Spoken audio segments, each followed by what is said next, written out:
Hello, everyone. I am Susan Adams Lloyd, President and CEO of Better Business Bureau of Minnesota and North Dakota, and welcome to Robocalls Disconnected. On behalf of BBB and AARP, we welcome you to today's program. BBB is a not-for-profit organization with over 100 years of experience assisting businesses and consumers in fighting fraud. We have listened to you and know that you hate robocalls as much as we do.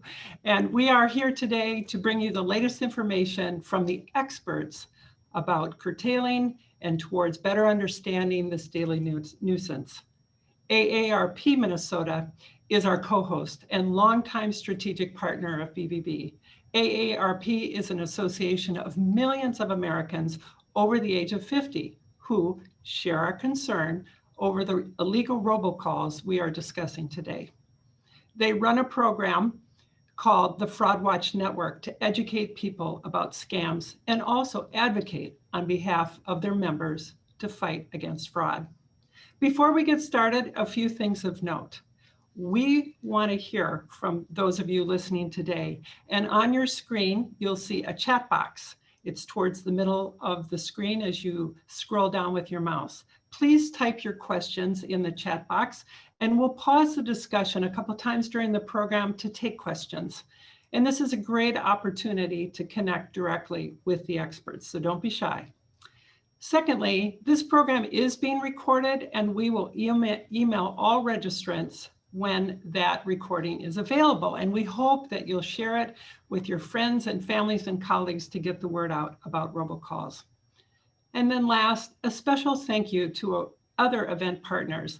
This presentation is brought to you today by our colleagues in BBB across the Upper Midwest, including BBB in Minnesota, North Dakota, Wisconsin, Nebraska, South Dakota, the Kansas Plains, Southwest Iowa, Chicago and Northern Illinois, Greater Iowa, Quad Cities, and the Siouxland region. Thank you to these regional AARP office across the region as well. And I'd also like to say a special shout out to our staff in the Community Outreach Department here at BBB Minnesota. I'm so proud of the work that you do on a daily basis to fight fraud and protect consumers. We're also honored, as I mentioned, to have 4 top national experts that you'll meet in just a minute. But I want to introduce right now Gia Vang, news anchor at KARE 11 Television in Minneapolis, who will be our moderator this morning. Good morning, Gia. I hope you are excited about today's program as much as I am. Susan, thank you. I am so excited, and I just learned that Susan was a former TV newser at KARE 11, so I feel just at home here. Thank you for having me. Great to see you. I love the folks at KARE 11. I'm so glad you're on board today. Thank you. And welcome and hello to all of our participants and those listening in today. Thank you for joining Robocalls Disconnected. I am delighted to be your host to moderate today's discussion. And our discussion, as Susan mentioned, we have a terrific lineup of experts to help us understand what's going on with robocalls. So first we have Aaron Foss with Nomorobo. We have Josh Burke with US Telecom. We have Will Maxson with the Federal Trade Commission. And we also have Daniel Stepanisic with the Federal Communications Commission. So a pleasure to be here with you all today. And I do want to dig in now because we're going to have a lot of questions in this hour that we have. But let's talk about concerned consumers who are asking about robocalls. As Susan mentioned, we all know what they are. We all get them, me included, but some people don't know how to stop them. So we want to lay out some gray areas, understand the issues better. So why don't we start with listening to a few examples of robocalls. Hello, this is a courtesy call to let you know your prescription order is ready for pickup at Walgreens, located at the northeast corner of Donegal and Valley Creek in Woodbury. And just so you know, the pharmacy's open 24 hours a day, 7 days a week. Finally, if you'd like to change your 7669 or check online at www.minneapolismn.gov. Please remember to shovel your sidewalk. Again, the city of Minneapolis has declared a snow emergency. Parking Thanks restrictions. for connecting. I am the virtual assistant for the U.S. Department of Health Insurance Plans for Citizens. My purpose is to distribute important information to you about new medical plans offered at a significant discount due to open enrollment, which ends on December 15th. These plans offer 100% coverage, zero deductible, and income protection in case you become sick and are unable to work. Using the latest artificial intelligence automation, you are now able to... Okay, so as you might have heard, some of those robocalls sound legitimate, and if you thought that, you're right. Some of them are, but there are some that you heard, I think one that is not. So let's get started and let's talk to Josh right now. Josh, can you just kind of give us a lay of the land? Why do we get so many robocalls? Sure. Thanks, Gia, and thanks, BVB and AARP for having US Telecom on this. Like so many things in our modern world, it's because of how technology has evolved, and specifically because of the rise of internet technology. The telephone system used to be operated by just a small number of trusted providers, and it was built based on that trust. You could trust your caller ID because only a small set of providers could generate it. But on the other hand, in those days, you would pay a lot for long distance calls, now a total relic of the past, and you pay a ransom for international calls. Technology, and specifically internet technology, has changed this. There are now thousands and thousands and thousands of providers powered by voice over IP technology, or VoIP, competing with each other to take traffic around the world for fractions of a penny less than the other. This has made calling anywhere in the world cheap and easy for you and me, but these same technological advancements have made it incredibly easy and cheap for individuals here in India, in the Dominican Republic, the Philippines, and elsewhere around the world to make millions and millions and millions of calls using fake numbers, a practice we call spoofing, in order to perpetrate fraud. When it's cheap and easy to make that many calls, you only need a small success rate for it to be a profitable enterprise. Josh, thank you for helping us to understand why this all started. Will, I want to get to you because we did listen in on those robocall examples, and there are some that are legal and there are the illegal ones. So can you speak to this and kind of help us understand which ones are legal and illegal?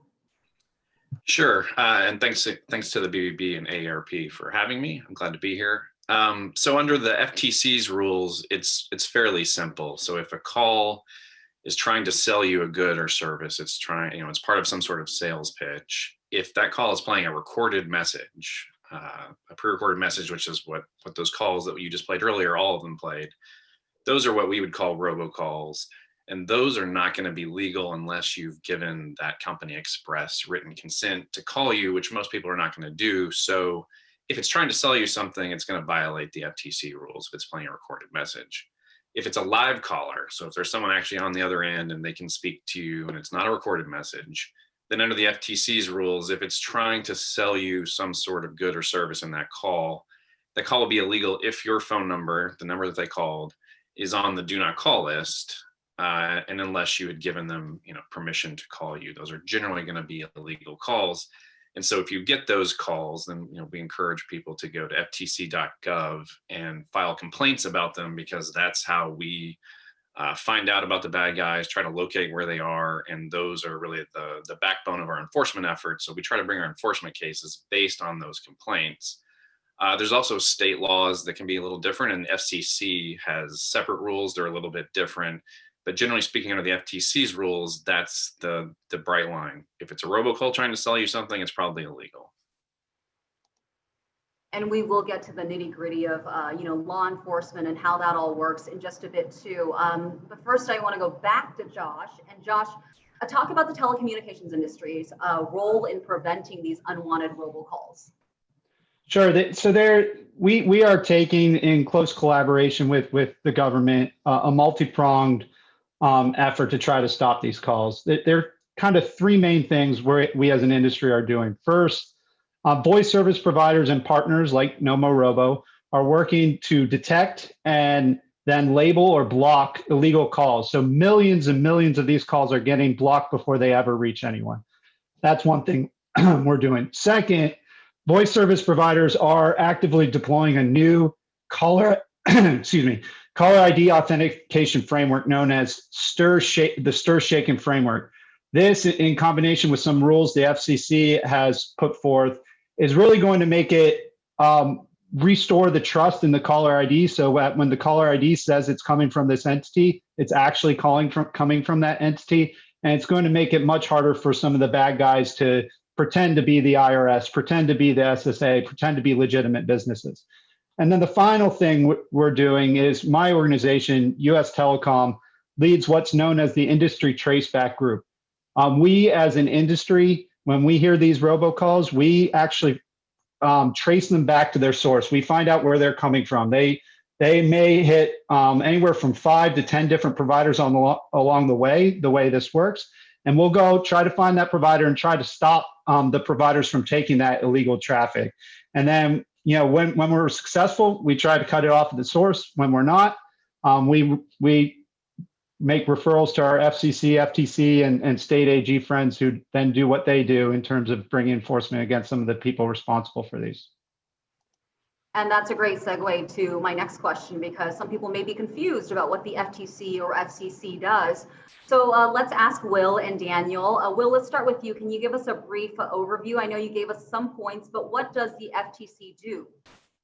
Sure. So there's 3 main prongs to the FTC's efforts to stop or reduce the number of unwanted calls. The first and most important from our perspective is law enforcement. So we've filed 150 law enforcement actions involving unwanted calls against more than 900 different defendants. And in many of those cases, if there's fraud or deception involved, what we'll do actually is we'll file our case in secret under seal, so the defendant doesn't know it's happening. We'll go in with the police and actually physically raid the boiler room or the call center and shut it down, freeze their assets, and try to put the company out of business, and then we'll litigate against them. So we do that a lot. We do that all the time. Just last week, we filed our second law enforcement action against a VoIP service provider, so a voice over internet protocol service provider, for assisting and facilitating, or under our allegations, that is, illegal calls. So that's the big part of our efforts. We work with other law enforcement like FCC, US Telecom, as Josh mentioned, the traceback efforts to help us trace a call back through the phone network to figure out where it originated. Second, a lot of work on technological innovations, because we know that law enforcement it's not going to alone solve this problem, just like law enforcement doesn't solve theft or robbery. That just because it's illegal and there's law enforcement doesn't mean it's gone. So for years, we've spent a lot of time working on trying to spur private industry to come up with technological solutions. We've had a lot of consumer challenges where we've given prize money to people to try to come up with the best solutions to try to help stop unwanted robocalls. Aaron Foss, one of our panelists here, was one of the winners of one of our first challenges for his call blocking tool that he came up with. And then third is consumer education, trying to tell consumers what they can do, which is which I've already mentioned first. If you get an unwanted call, suggest going to ftc.gov, filing a complaint about that call. There's lots of different law enforcement that have access to that complaint database, and that's going to help law enforcement try to put a stop to those calls. And then second, also trying to educate consumers about what they can do proactively, which is, among other things, talk with your phone provider about the call blocking, filtering, labeling solutions that might be available to you, and also warning them about the different scams that can be perpetrated through these calls and how not to give money to these people, not to provide gift cards. And if you don't recognize a number, in many cases, we say the easiest thing might be to do to not answer it, let it go to voicemail. And if it's an important call, you'll get a voicemail and you can always call them back. I'm definitely in that boat of not answering when I don't recognize a number. We'll talk more about some solutions too, and some things that people can do right now to take action. I know we're getting some questions in the chat box, but I want to get to Daniel really quickly about what the FCC does. Daniel? Thanks for having me today. So the FCC's role, we share a lot in common with the FTC on these fights against robocalls. Although some of our authority is a little different, we tend to be a little more focused on the technology that is being used. And one of the bigger differences is we also do bring enforcement actions against non-telemarketing calls, since those are non-telemarketing calls, including political robocalls, are prohibited to cell phones without consent. But overall, we have sort of we have a three-part role. Our first area is establishing the rules and regulations that prohibit or otherwise govern the making of robocalls. So some examples of this would be interpreting what is needed for consent for the call, or what are some exemptions to the TCPA. But some other recent actions we've done have been call blocking orders that have given more authority to your voice service, your telephone provider, to actually prevent those unwanted robocalls from even reaching your phone. And then also working with industry to develop protocols, and the big thing now is this stir shaken protocol, which will allow for better information on the caller ID that is displaying on your phone, to authenticate that caller ID, and to give you better information so you can have a better sense of actually who is calling you. Our second prong, and that's the work that I primarily do, is the enforcement actions against violators. So we will investigate based off of complaints that we receive from consumers, but also tips that we might receive from industry. We will investigate a robocall incident and bring enforcement action if there is a violation of the law. So in fact, in the last few months, we had a $225 million proposed forfeiture against a health insurance robocaller in Texas. And we just recently finalized a $10 million forfeiture against a political robocaller in California for calls are made in the 2018 election. And then also a $37.5 million forfeiture against Affordable Enterprises of Arizona that was involved in spoofed home improvement robocalls. And then our last prong is consumer education and awareness. We'll put out consumer alerts on the latest scams, and also we have a whole complaint process for consumers to file complaints about robocalls to the commission. Daniel, thank you. I want to get to Susan now. Let's check in with our chat box because I see that there are a lot of questions popping up. Oh my gosh, the chat box has exploded. And in fact, we got many questions in advance of today's calls. It's very much on everybody's mind. And I just want to share with our participants two things. Number one, we'll do our best to get the information on all questions. We're not going to be able to address them all today, but we will do our best in our communication through email afterwards to get the answer to these questions because they're all good. And the second thing I wanted to share is that empathetically, I really do understand. I have an elderly mother with dementia and I'm on call 24/7, and now not being able to answer my phone because I suspect these robocalls, I'm conflicted of whether I answer or whether I don't. And so I'm eagerly as interested as you are in trying to get to the bottom of that. Many of the questions that came to us in advance were having to do with, how do we stop it? And we heard from our experts today through the FTC, ftc.gov does have some resources. But with some of the general senses are with spoofing being so much a part of how these fraudsters are out there and they're robocalling us, does it really do any good to report the number that's listed? And does blocking really work? And then the last thing I would say in general, people are wondering, is there a difference between robocalls and robotext? So those three questions have popped up in a number of ways. And if the experts any of them could address that, it would be most helpful. I can take at least the first part, and I think probably will be joined by my friends at the FCC and FTC on this. Yes, many, if not most of the numbers are spoofed. there still can be merit in providing the number in the complaint to the law enforcement authorities, whether that's the FCC or FTC or another authority. And one of the reasons why is when we run tracebacks, when we trace back the source, that's one of the reasons that our traceback process exists. It's because the numbers are spoofed. If you know the number it's coming from, it's very easy for Dan or Will to go right to the provider that provides that number and find out who their customer is. When it's spoofed, that's harder. That's why we do tracebacks, is because even if it's spoofed, we can go back through the call path to find where that came from. So it still can be valuable to provide that. On the blocking front, I'm sure Aaron has some more thoughts on this. Blocking is not just based on the number. It's much more dynamic. It's based on all sorts of information about traffic being seen on the network, the duration of the calls.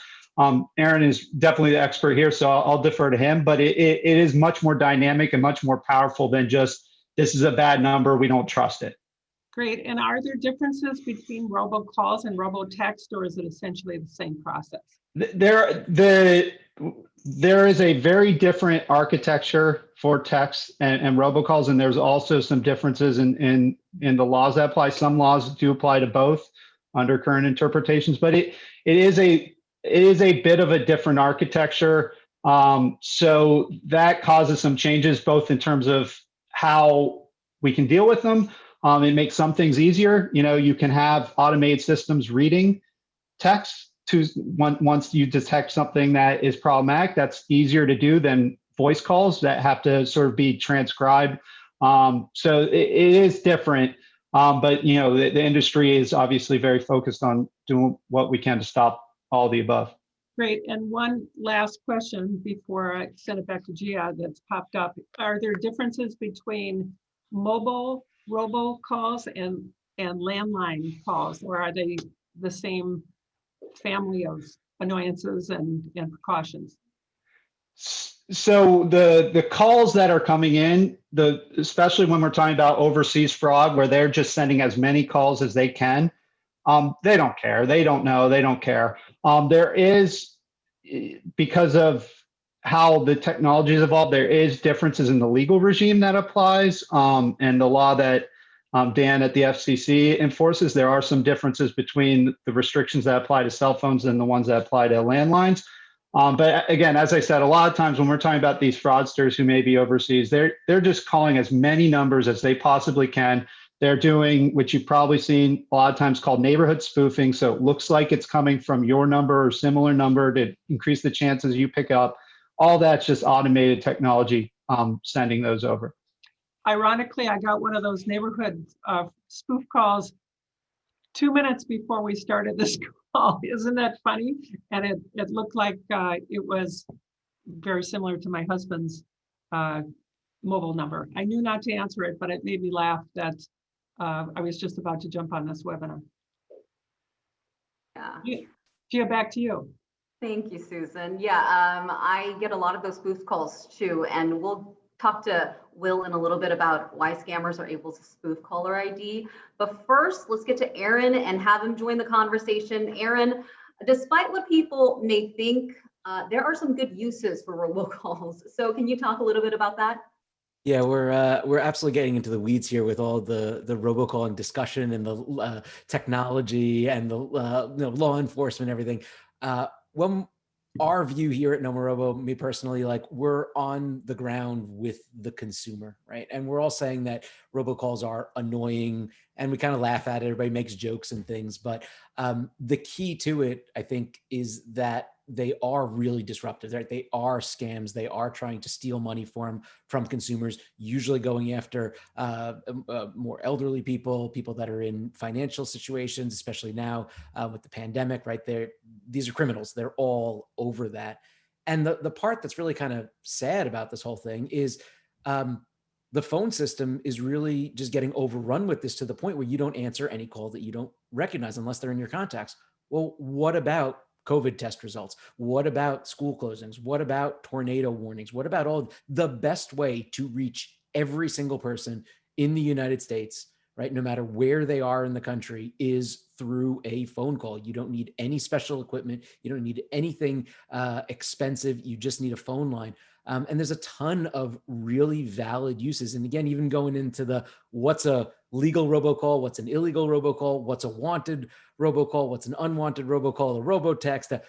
Look, we have one definition there are wanted calls, friends, families, neighbors, right? People you do business with, things that are important to you. And then there's the unwanted ones. And that's kind of like where the battle that we're fighting every single day here. The rubber meets the road. All right. So what about the difference if robocalls are used by your bank or school district versus if they're used by salespeople or pollsters? Or is that kind of what you're talking about when you talk about wanted, unwanted? Yeah, and I'm not going to get into the legality and all the pieces, and I've read through some of those laws, but Will and Dan and everybody over there can do a way better job. All I know is that there's, right, like however you define it, and maybe beauty is in the eye of the beholder, right? The unwantedness. So we have this a lot where people's kids will have graduated from high school, but they're still getting those robocalls from the school. So they report that number as an unwanted call. As Josh said, though, our analytics, right? We're not just going to go and block that call or that number because you have to go and actually look into it. So those kinds of things. There are a ton of really good uses for it. I think that I've been at industry conferences where the banks and the weather the weather alert people have said, like, Nomorobo and the call blocking companies have created this problem where they can't get their calls through anymore. And what I have to say is, no, we didn't do anything, right? It's these illegal robocallers that have completely messed up the whole place. All of us on this call, everybody who's watching, everybody who's using, buying products and buying services and things that are helping to stop it. These are the people that are really helping to get that trust back into the phone system. I think that's what we all have to agree on, is we need that trust back in. If it's stir and shake it, if it's, call blocking, call labeling, consumers being able to answer the phone again, I mean, that would be a great place to be. And hopefully this will help gain that trust back. Mm-hmm. Aaron, thank you. Will, let's talk to you. I know that Josh had mentioned spoofing caller ID. Why is it so easy for scammers to be able to do that? I mean, it mainly goes back, I think, to the development of the phone system in the US, which is that it's an old system, and it's a dumb but simple system that allows you to put in just a little bit of data into every call that then gets transmitted along the call path to the end consumer. And part of the little bit of data that's in there, part of it deals with billing details. So if you're trying to trace a call for purposes of who's going to pay for long distance and things like that, and part of it is also what is the caller ID number, and it's simply a number that gets plugged in by the person making the call. And there's nothing really in the old system, at least, that could tell whether you actually had the right to use that number. So you can pick whatever number you want. So if you're spoofing caller ID, you could program your system or your dialer to spoof the White House switchboard phone number. You can spoof the FTC's number, which as has happened before. You can pick any number you want. You can pick numbers that are close to the number you're calling, which is the neighbor spoofing that was talked about earlier. You can program it just to run an algorithm where it's going to run some random number that's within a certain number of digits of the number you're calling. And you can have it change dynamically every call if you want, every few calls, every day, however often you want to change, which makes that data largely useless to people, because if it can be so easily faked, there's just no way to know whether it's real or not. Their stir and shaken, which Josh and Dan both mentioned, is something that's been in the works for several years with engineers and scientists that come up with the technical processes that are used for the phone network, have realized as we're getting into a newer phone network that is based more on IP telephony and not old copper network, there's more information that can be transmitted with a call. And so it's easier now to put in things like certificates that can validate whether you actually have the right to use the number that you're placing the call with. And then the end user, their phone carrier, can check that certificate. It's all complicated and there's no reason to get into the weeds on that, but it can theoretically tell you whether the person that made the call, if they use a caller ID number, did they have the right? Does their carrier know they have the right to use that number? That's being rolled out right now. And that kind of information will be transmitted to you through your carrier probably, or on your phone, and there might be a check mark or some kind of word, verified, authenticated, something like that, to let you know that it has been authenticated. But while that's useful, It doesn't obviously tell you whether the call is a scam, because a scammer can also get the right to use a phone number and place what would be considered an authenticated call. So you don't know that an authenticated call, once this gets rolled out to everyone, you don't necessarily know that it's not a scam, but it will at least hopefully cut down on things like neighbor spoofing. Now, neighbor spoofing might happen, but it should show up as an unauthenticated call. And so at least you would have some information before you answer the call. All right, if this is unauthenticated, there's a pretty good chance that this is not actually my neighbor calling me. This is not someone in my community. This is someone trying to fool me. That's all getting rolled out really as we speak. The FCC has put in rules requiring carriers to implement this in a certain amount of time. It's happening across the country now, but it's obviously not here yet. And while it will be an improvement, it's not going to completely solve the problem. We're still going to have unwanted calls, and we're still going to have scammers calling people, lying to you about who they are.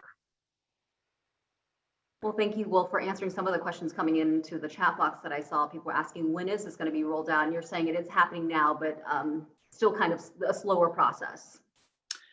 It's happening now, and much like vaccines, we'd love it to happen sooner, but it's going to take a little bit of time, I think. All right, so let's talk about some legislation. Let's talk about the Traced Act. And I wanted to ask you, Daniel, about this. President Trump signed this in 2019. It was then implemented in 2020. And now we want to see if there are any positive impacts from the Traced Act, which was supposed to make it easier for consumers to ID robocalls so they can avoid answering them, correct? So yes, I mean, so the Traced Act introduced several provisions. I mean, multiple provisions that the FCC is currently implementing. We've implemented a couple.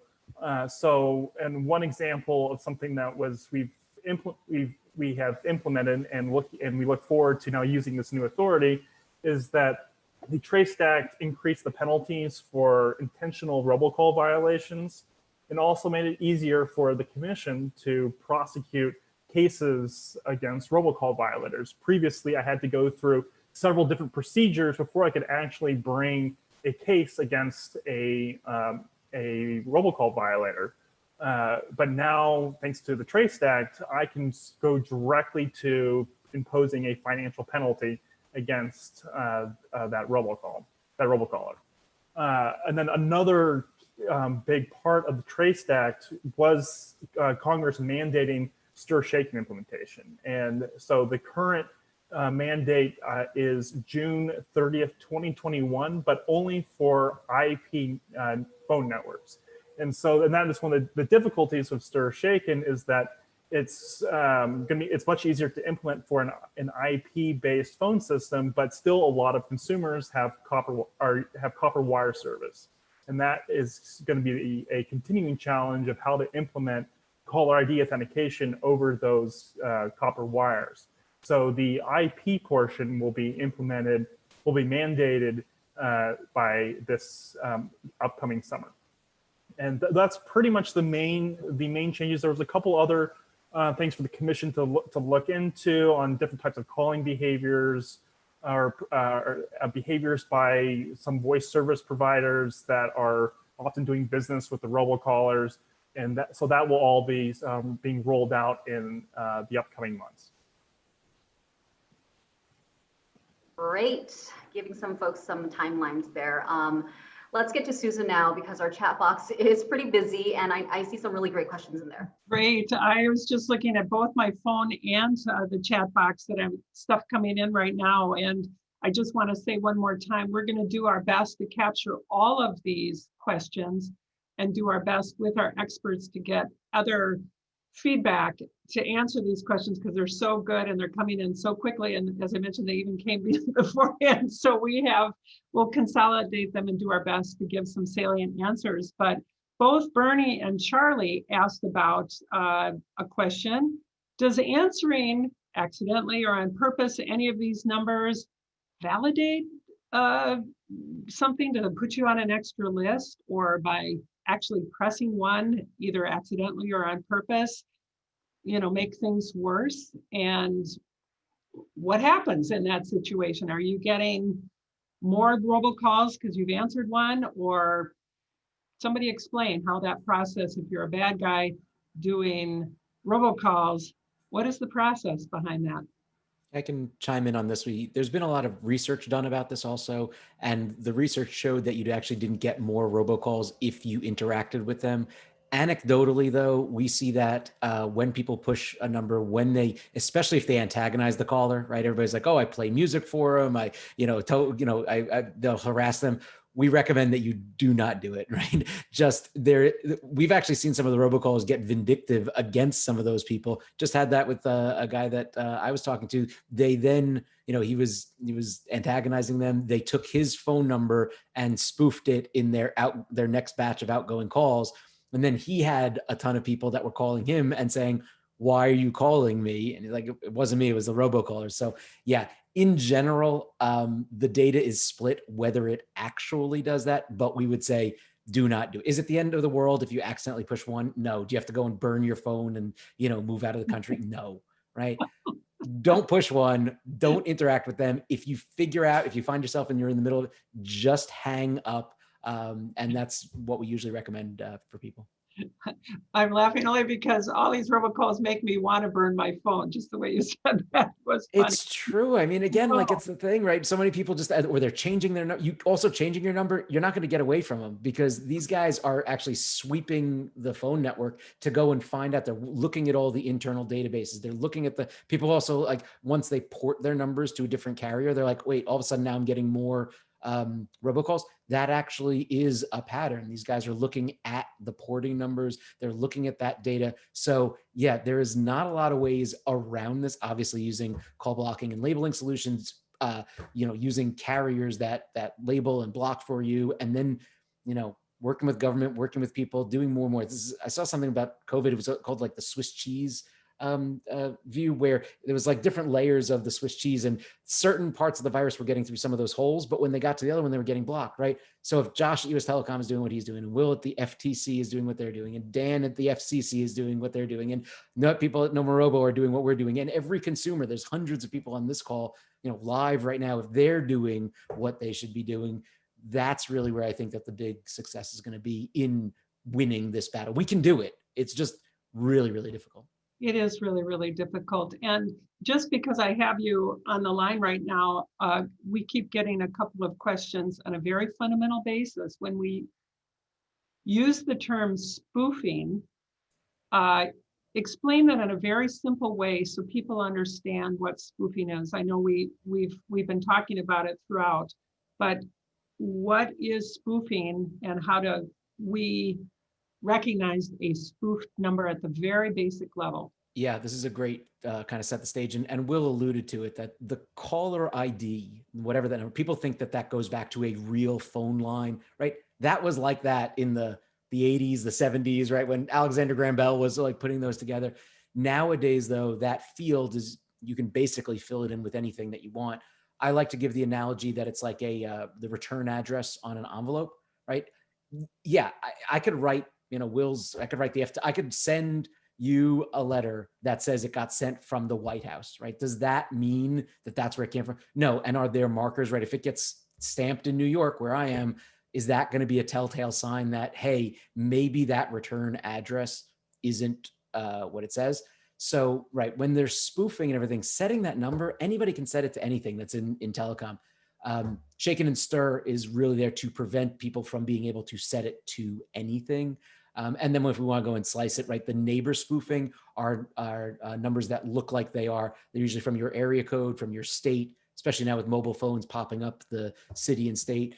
And it's all in an attempt to get you to pick up because you think it might be, your church or your school or, your prescription reminders or things like that. So yeah, technically spoofing is just setting the number. There is nothing else behind that. It's super simple. Great. Two other quick points here, and they're not quick things in so much they're heartbreaking. A couple of people have asked questions relative to the Social Security Administration reaching out, or somebody mentioned they got a notice that they had purchased some Bitcoin and they needed some interaction relative to the purchase of that, neither of which seemed to be true. And one can feel, their heart's thinking if there was a message from the IRS or from Social Security that there's something wrong, which taps into your heartstrings and makes you want to respond. What's the right response when those kind of scary messages come? How do you know if they're real or they're not unless you engage with these bad guys? Yeah, the simple answer is assume they're fraudulent, right? We worked with NBC on the story that ran yesterday. Amazon and is if you get your package isn't out there, or Apple or anything like that. If it's coming in over the phone system and you're not using the call blocking and call labeling, assume that it is not real, right? That should be your default, and then it has to prove itself. I saw that story. It was a good one. Awesome. Good job on that. Other comments on those questions from the other panelists? Oh, Yeah, I mean, those calls are scams. The Social Security Administration is not calling you. The IRS is not calling you. Our advice is don't answer those calls. If you get a call that's telling you this is the IRS, this is Social Security Administration, this is the police, immigration, any government agency, hang up. They're not trying to reach you that way. It's a scam. You don't want to talk with them. You don't want to deal with those people. In the extremely rare instances when the government needs to reach you for something like this, they're going to figure out a way to reach you through the mail. They're not going to be calling you on the phone. So just hang up and don't deal with those people, because they're scammers and nothing good is going to happen by you interacting with a scammer. That's really helpful advice. We find through BBB here another fraud-related activity that sometimes stop, look, and listen. Really think about, would the IRS call me in the middle of the night about back taxes from 10 years ago? Probably not. But that said, it creates panic, especially if it happens at a time where you can't reach a live person. And we oftentimes encourage people to find the legitimate number on the website to verify. But the person who wrote in about Social Security said, they're desperately trying to find answers now, and it's stoked up all sorts of fear and concern. So these robocalls go from being a nuisance to being actually a nightmare pretty quickly. You can get their number. You can go to the Social Security Administration's website and call them up if you feel the need to do it. But there really is no need to do that. If they're calling you, it's a scam. You don't need to check. There's no due diligence you need to do. You just need to hang up. And you make a really good point on this. This is why this scam is so insidious also, is there's a ton of shame if you fall for it, right? Even like blaming the victim. Oh, how could you be so stupid? Or they don't want to tell people, especially in their family, especially for a lot of older people, right? They don't want to tell their family, or they are convinced that they've won some lottery and that this is the way that they are going to be, they're going to be making all this money for their family. And either one of two things happens, right? They won't believe that it is a scam, or two, if they realize they don't want to talk about it. So we kind of encourage people to be open to talking about this, because you can help other people. It's nothing to be ashamed of, right? It's absolutely, these guys, these are criminals. They are really, dare I say, great at their job. Their job is stealing your money. And these are the people that are the best at it, are going to be going that have no morals, are going to be going here. So it's nothing to be, shameful or anything. It happens, and protect yourself and then help others. So, go ahead, Dan. The word of advice I always give to consumers is that if you're giving a call and it's supposedly coming from the Social Security Administration or the IRS, is, hang up that call and then go find the IRS, the Social Security, the consumer hotline number, call back that number that is listed on the IRS website. Call that number back, and that way you can be for sure that who you're dealing with is an actual agent of a government official who is, and that way you can avoid those scams, because like most of the time the government is not going to be contacting you first via phone. It's going to be, there's other forms that they're going to reach out. So whenever in doubt, go hang up and find the public hotline number of the government agency. Super. Gia, back to you.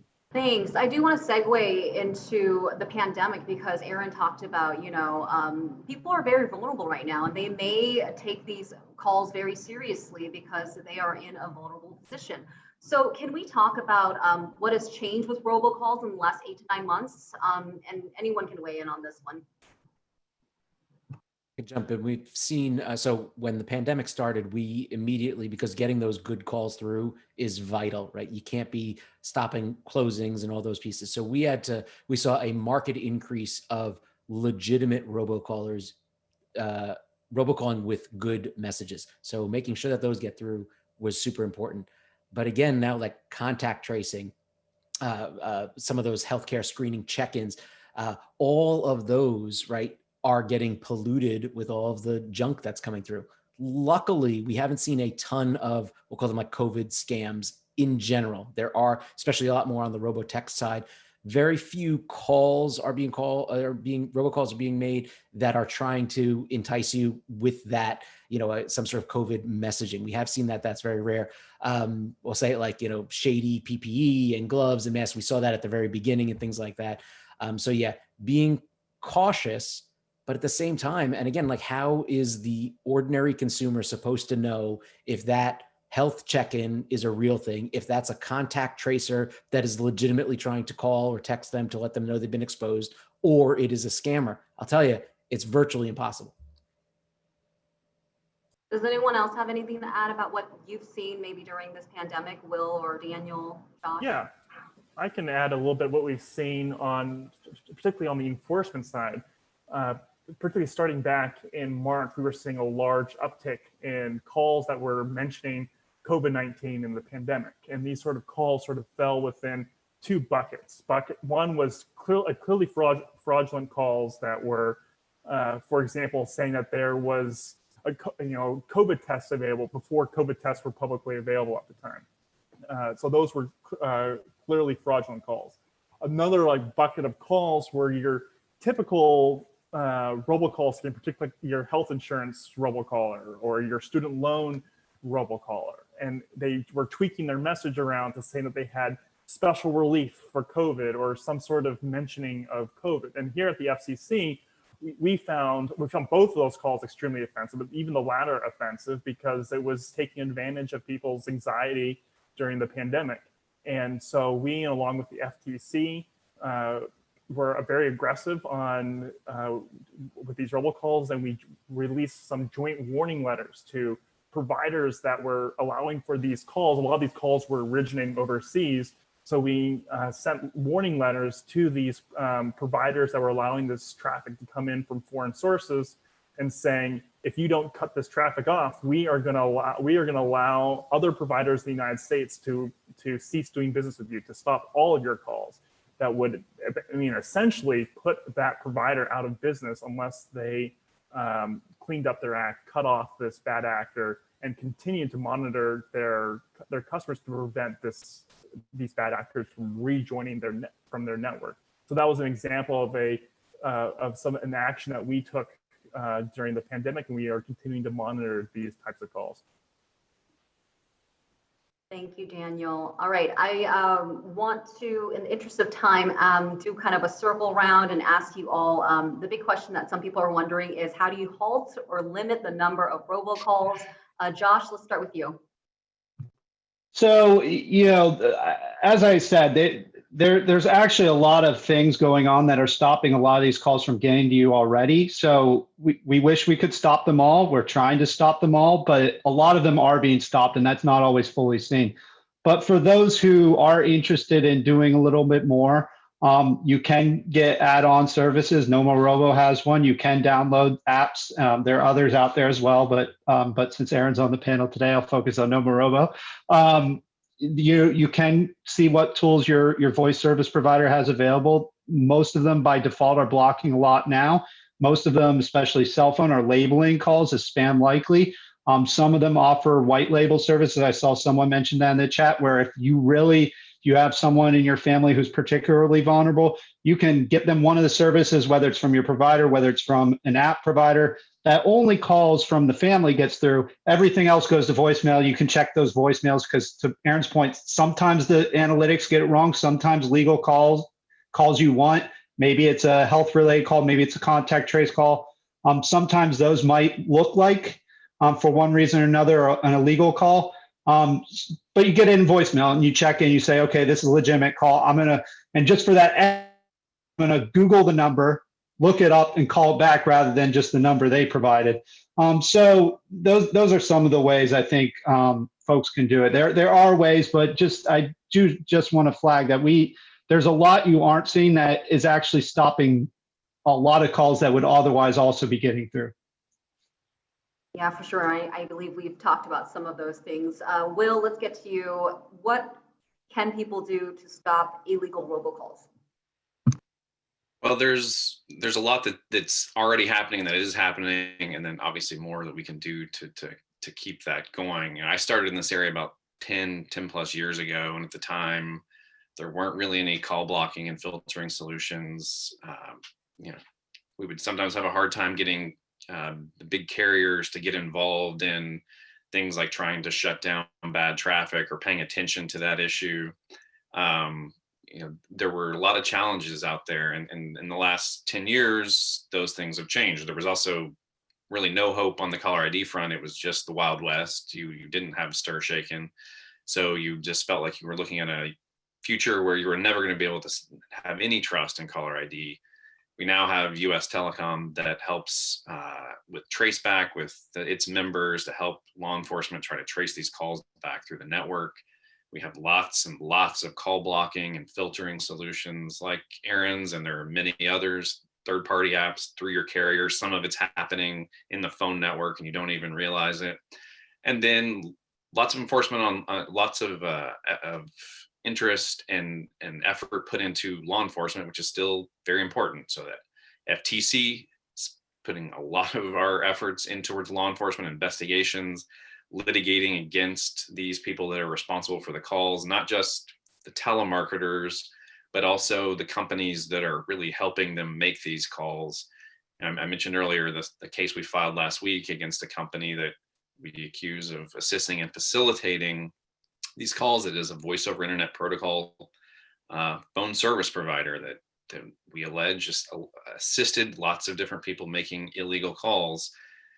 Those sorts of efforts, the FCCs, the states, that kind of stuff has to continue. And to allow us to continue to do that, we need to hear also from the public. So we need to have the complaints come in, because that's what lets us know where we can try to focus our efforts. It helps us track down the bad people. It helps us build our cases. And then when we're litigating against them in federal court, which we have to do, we have to win in court. We can't just bring our allegations and have everything over. We have to fight them in court.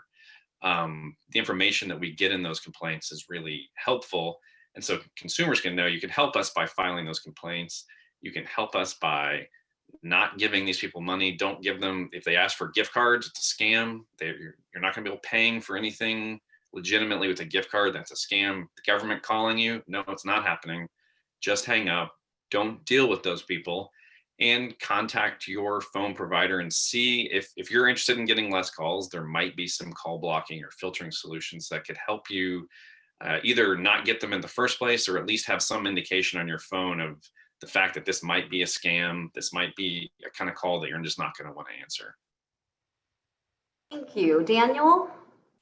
Yeah, and pretty much, I mean, I'll echo all of that. It's the same thing that we've been doing here at the FCC, and same recommendations that we're making. I mean, one of our key pitches is always in finding ways to empower consumers, and so that's been promoting the call blocking apps, or providing more information to consumers, so you know what is a scam, what is not a scam, what is the latest scam. You can find those alerts on the FCC website. Then another key component is the consumer complaints. Your complaints to the FCC are vital for me when I bring an enforcement action against those robocallers. And I love to throw in those quotes to a particularly juicy complaint where it's saying, where that outrage of that call is just coming in through what the consumer has written into our complaint center, because that's just just powerful when I am putting in that language into our enforcement orders. And likewise, my ability to bring enforcement actions really does rely on the information that is coming to me on what are those the violations that are out there, and I can only do that through complaints from consumers. So I mean, so the things that what's most important is it's continuing to file complaints about the calls that you receive, and yeah, reaching out to your carrier to see if there are any other options for blocking calls, and then adding a call blocking app onto your phone. If I can just jump in, I know it can be frustrating for folks that there is not a silver bullet to stop all robocalls, not stop robocalls to your phone. I know, I'm sure folks would have loved to hear us say, if you do A, B, and C, you'll never get a robocall again. If we had those solutions, no one would be getting robocalls. We wouldn't be having this panel. But I can say, even though it doesn't feel like it based on the numbers of robocalls you all are receiving, the way we are going, the government's going, and the enforcement, the way we are going as an industry, the way the services like Nomorobo exist, we are fighting back in ways that are not always obvious. We are making tremendous progress. There will be a point in time where you are going to get less robocalls, or it will be harder for the robocallers to make robocalls, and it'll be less profitable for them.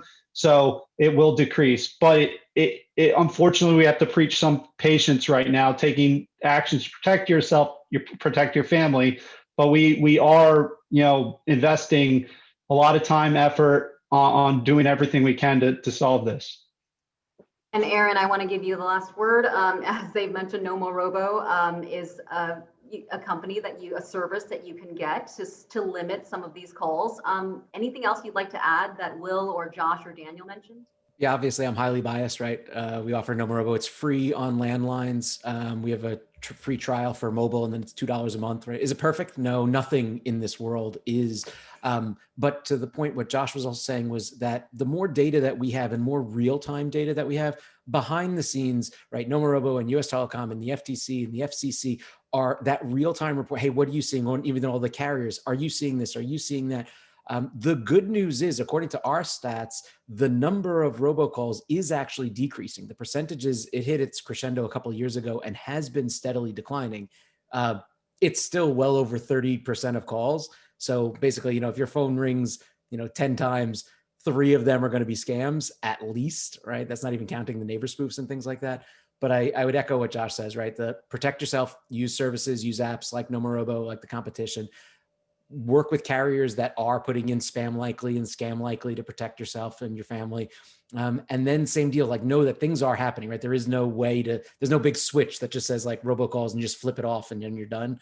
But we are getting there. This technology it seems so modern, right? We all have these brand new devices in our pocket, but like this technology goes back decades and maybe even, maybe even up to 50 years ago, right? Caller ID was introduced in the 80s, and I don't think it's changed.